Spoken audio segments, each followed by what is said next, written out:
Hello, this is my cell model project video interpretation, and the cell that I have chosen is the skeletal muscle, or the skeletal muscle fiber, which is this right here. This looks very messy, but I'll do my best to describe what it is. So this white pillar right here would be the bone. This is the tendon that is attached to the muscle, and you've got the epimysium right here, which pretty much just acts as the wall for the muscle. The endomysium, the perimysium, the fascicle, which coats the endomysium, the blood vessels, and then the focus for the video right here. This is the actual muscle fiber, which the way I built this model is if you were to zoom in on that, it would look like this right here. So if you were to zoom that in, it would look like that. So this is where we'll be focusing for the video.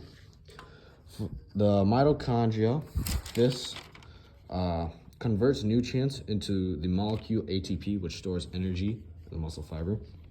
The sarcolemma, which pretty much just acts as a cell membrane or cell wall for the muscle fiber. Also, it serves as a docking location for protein.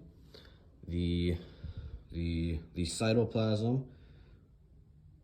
The cytoplasm provides a medium for organelles to remain suspended in the muscle fiber. The lysosomes, which is the little yellow dots right there. The lysosomes removes bad proteins and bad organelles throughout the muscle fiber. There's more lysosomes right there. The ribosomes, which are those orange specks on the nucleus, which we will come back to. The ribosomes,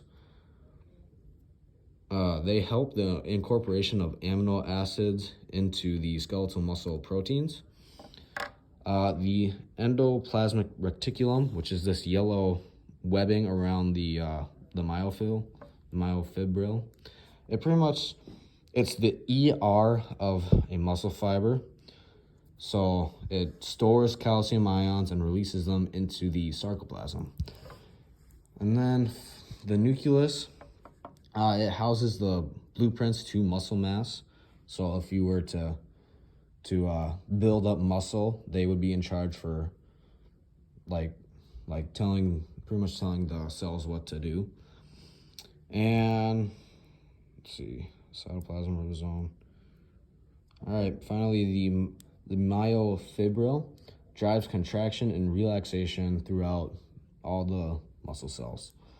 And what's cool about the muscle fiber, the way it's structured, is that looks really similar to that.